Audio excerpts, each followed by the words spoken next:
Lambang negara Indonesia adalah burung Garuda. Dasar negara kita adalah Pancasila, sehingga lebih dikenal dengan sebutan Garuda Pancasila. Banyak simbol hewan-hewan mitologi yang perkasa, namun mengapa memilih burung Garuda?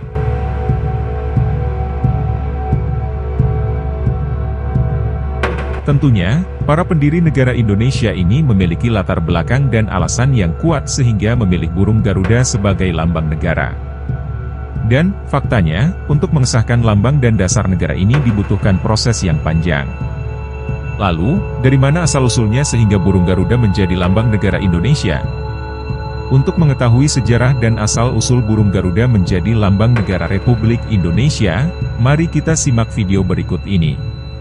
Jangan lupa dukung channel Jejak Alam Matt Dolan agar terus berkembang dengan cara subscribe, like, share dan komen serta dukungan melalui Super Thanks.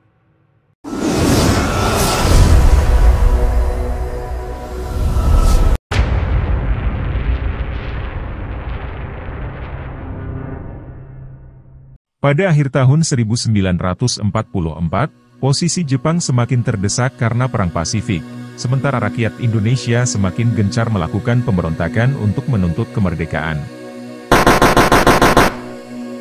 Maka untuk menarik simpati rakyat Indonesia dan mempertahankan sisa-sisa kekuatan mereka, Jepang memutuskan membentuk BUPKI atau Badan Penyelidik Usaha-Usaha Persiapan Kemerdekaan Indonesia pada tanggal 29 April 1945. Salah satu tugas BUPKI adalah membahas dasar negara Indonesia yang diwakili Panitia 9 dan diketuai oleh Insinyur Soekarno. Berawal dari peristiwa inilah, Bung Karno menggali dan mengkaji berbagai referensi sejarah agar dapat menemukan lambang negara yang otentik Nusantara dan benar-benar mewakili jati diri bangsa Indonesia. Ketika merujuk ke masa lalu, terdapat satu kisah yang terkenal pada era kerajaan di Nusantara yaitu kisah tentang Garudia. Kisah Garudia ini adalah bagian dari kisah Samudra Mantana yang terdapat dalam Adiparwa epos Mahabharata yang terkenal di Indonesia dan dunia. Pada abad 10, saat Raja Dharmawangsa Teguh memimpin kerajaan Medang dengan ibu kota Kahuripan, kisah Garudia ini dialihbahasakan dalam bentuk literasi. Kemudian, pada abad 12, saat Raja Jayawisnuwardana menjadi Raja Tumapel, beliau membangun Candi Kidal yang diperuntukkan ayahandanya, Anusapati. Dalam dinding relief Candi Kidal ini, dipahatkan kisah Garudia ini. Lalu, pada masa kerajaan Majapahit yakni abad 13-14, kisah Garudia ini juga terpahat pada dinding relief bangunan suci pada masa itu yakni Candi Kedaton dan Candi Suko. Makna dan filosofi yang terkandung dalam kisah Garudia inilah yang menarik perhatian Founding Father bangsa Indonesia sehingga menjadi inspirasi terciptanya lambang negara Garuda Pancasila.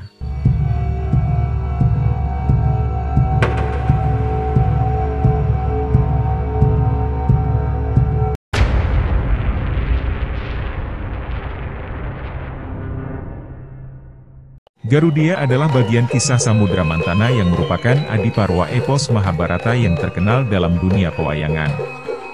Garudia disebutkan adalah manusia yang berkepala burung elang. Pada mitologi Hindu, Garuda melambangkan kebajikan, pengetahuan, kekuatan, keberanian, kesetiaan, dan disiplin.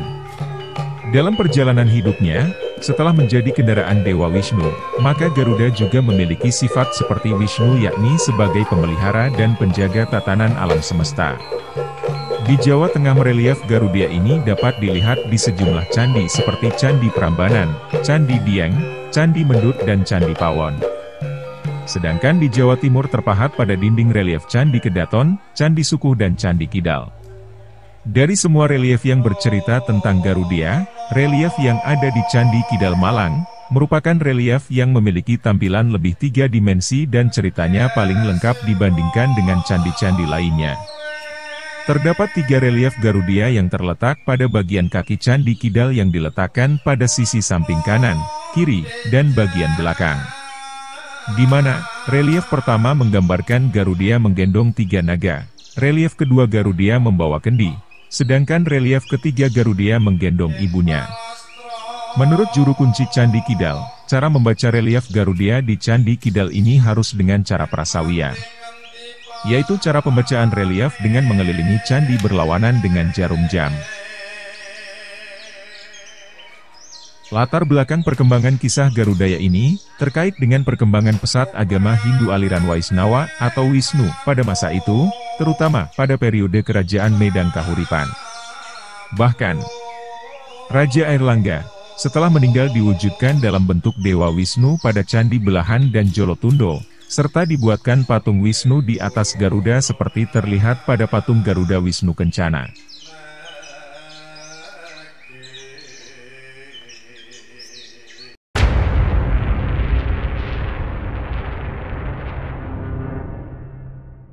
Kisah Garuda ini berawal dari seorang maharsi bernama Bagawan Kasyapa, putra Bagawan Marici dan merupakan cucu dari Dewa Brahma. Bagawan Kasyapa ini merupakan pria yang sangat beruntung, karena oleh Bagawan Daksa diberi 14 putri sebagai istrinya. Nama dari ke-14 putri Bagawan Daksa ini adalah Aditi, Diti, Danu, Aristi, Anayusa, Kasa, Surabhi, Winata, Kadru, Ira, Parwa, Meregi, Krodawasa, Tamra. Setelah menjalani kehidupan rumah tangga, dari 14 putri tersebut, hanya Winata dan Kadru yang tidak memiliki anak. Sehingga mereka berdua memohon belas kasihan Bagawan Kasyapa agar diberi anak. Dewi Kadru memohon 1000 anak, sedangkan Dewi Winata hanya memohon 2 anak. Bagawan Kasyapa menuruti keinginan kedua istrinya ini dengan memberikan 1000 butir telur kepada Kadru dan 2 butir telur kepada Winata. Kemudian, kedua istrinya tersebut merawat telur-telur itu dengan baik. Kemudian, 1000 telur milik Dewi Kadru menetas, semuanya berwujud ular naga. Beberapa di antaranya yang terkenal adalah Sang Anantaboga, Sang Wasuki, dan Sang Taksaka. Ketika semua telur Dewi Kadru sudah menetas semua, Dewi Winata merasa gelisah karena kedua telurnya belum menetas. Akhirnya, Dewi Winata habis kesabarannya sehingga 1 butir telurnya dipecahkan. Dan, ketika pecah, terlihatlah seorang anak yang baru setengah jadi, bagian tubuh ke atas lengkap sedangkan bagian pinggang ke bawah tidak ada. Anak itu marah karena ditetaskan sebelum waktunya sehingga keluarlah kutukan kepada ibunya, di mana Dewi Winata akan diperbudak oleh Dewi Kadru. Dan kelak, saudaranya yang akan menetas akan menyelamatkan ibunya dari perbudakan. Anak tersebut kemudian diberi nama Aruna, karena tidak memiliki kaki dan paha. Kemudian Aruna menjadi sais atau kusir kereta Dewa Surya.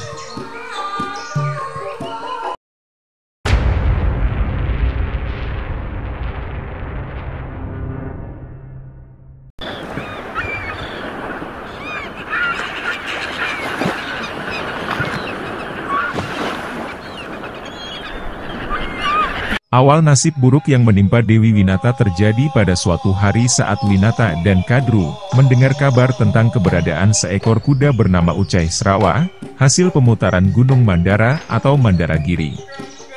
Dewi Winata mengatakan jika warna kuda tersebut semuanya putih, sementara Kadru mengatakan bahwa tubuh kuda tersebut berwarna putih tetapi ekornya berwarna hitam. Karena berbeda pendapat, maka mereka berdua melakukan pertaruhan di mana siapa yang tebakannya salah akan menjadi budak. Kemudian, mereka berdua berencana untuk menyaksikan warna kuda itu besok sekaligus menentukan siapa yang salah. Dewi Kadru menceritakan masalah taruhan tersebut kepada anak-anaknya. Kemudian, anak-anaknya mengatakan jika ibunya akan kalah, karena warna kuda tersebut semuanya putih. Dewi Kadru bingung dan cemas mengingat taruhannya adalah perbudakan. Dan, ia tidak mau menjadi budak Winata sehingga Kadru bertindak curang. Ia menyuruh anak-anaknya untuk memercikkan racun ke ekor kuda tersebut supaya warnanya berubah menjadi hitam. Namun, anak-anaknya menolak untuk melaksanakannya karena merasa perbuatan tersebut tidak pantas. Dewi Kadru marah, lalu akan mengutuk anak-anaknya akan mati ditelan api pada saat upacara pengorbanan ular yang diselenggarakan oleh Raja Janamejaya. Sehingga, anak-anaknya terpaksa menuruti kemauan ibunya.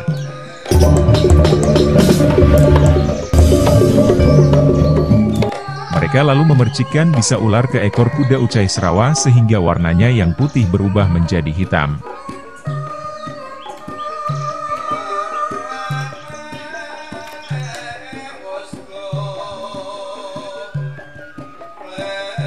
Akhirnya Dewi Kadru memenangkan taruhan sehingga Dewi Winata harus menjadi budaknya.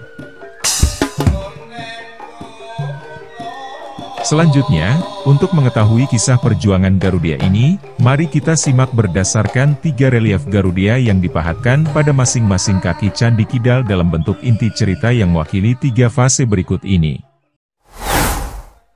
Relief pertama ini dipahatkan dalam bentuk Garuda sedang menyangga 3 ekor ular naga pada bahunya yang menggambarkan terjadinya perbudakan atau penjajahan terhadap Dewi Winata dan anaknya. Setelah dianggap kalah taruhan dan menjadi budak Dewi Kadru, akhirnya telur yang diasuh Dewi Winata menetas. Lahirlah manusia berkepala burung elang yang gagah perkasa lalu diberi nama Garuda atau Garudia. Kemudian, Garudia mencari keberadaan ibunya. Dan, pada akhirnya ia menemukan ibunya diperbudak oleh Dewi Kadru untuk mengasuh para naga. Dapat dibayangkan, mengasuh seekor naga saja sangatlah susah. Apalagi 1000 ekor naga. Sehingga, Garudia mau tidak mau harus ikut membantu ibunya mengasuh para naga. Tingkah pola para naga ini susah diatur, apalagi masih anak-anak sehingga bertindak seenaknya sendiri. Maka, Garuda pun menjadi kewalahan dan kelelahan. Kemudian, bertanya kepada para naga, apa yang bisa dilakukan untuk menebus perbudakan ibunya.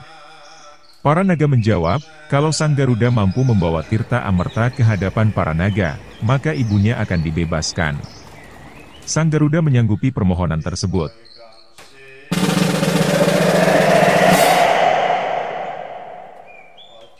Relief kedua ini dipahatkan dalam bentuk Garuda dengan kendi di atas kepalanya yang menggambarkan perjuangan Garudia dalam mencari dan mendapatkan Tirta Amerta untuk membebaskan ibunya.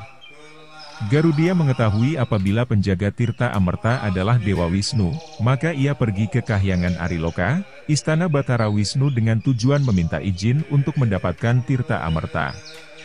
Namun, langkahnya dihalangi oleh para dewa yang ada sehingga terjadi perkelahian di antara mereka. Melihat kekacauan itu, akhirnya Dewa Wisnu menemui Garudia. Kemudian, Dewa Wisnu berjanji akan memberikan Tirta Amerta kepada Garudia asalkan sang Garuda mau menjadi kendaraan atau tunggangannya. Garudia menyanggupi permintaan itu, maka ia mendapatkan Tirta Amerta yang disimbolkan berada di dalam kendi.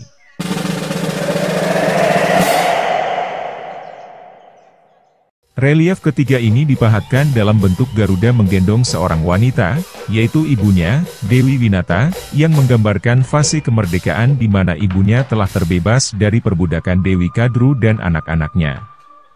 Dalam relief itu, sang ibu digendong atau dijunjung tinggi dengan kasih sayang, menjadi gambaran akan penghargaan kepada ibunya atau makna simbolik yang lebih luas adalah Ibu Pertiwi.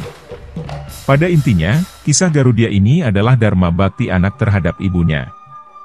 Pengorbanan dan perjuangan melawan setiap tantangan dilakukan demi untuk membebaskan ibunya dari cengkeram perbudakan.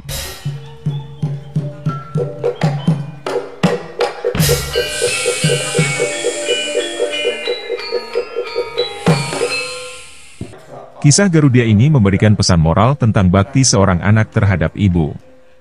Hal ini dapat dimanifestasikan sebagai bakti seseorang anak kepada ibu pertiwinya, negaranya dan tanah airnya. Perjuangan Garudia yang ulet dan tangguh dalam memperjuangkan kebebasan sang ibunda, memberikan inspirasi kepada Insinyur Soekarno untuk menjadikan burung Garuda sebagai lambang negara Indonesia sehingga timbul semangat yang kuat dari rakyat Indonesia untuk membebaskan Ibu Pertiwi dari para penjajah. Kisah Garudia ini memberi pesan yang sama tentang kemerdekaan bangsa Indonesia sehingga burung Garuda dipilih menjadi simbol pembebas dari imperialisme dan kolonialisme yang relevan dengan semangat kemerdekaan pada masa itu. Tidak hanya pada situasi dan kondisi masa itu saja, bahkan sampai sekarang pun semangat Garudia masih relevan.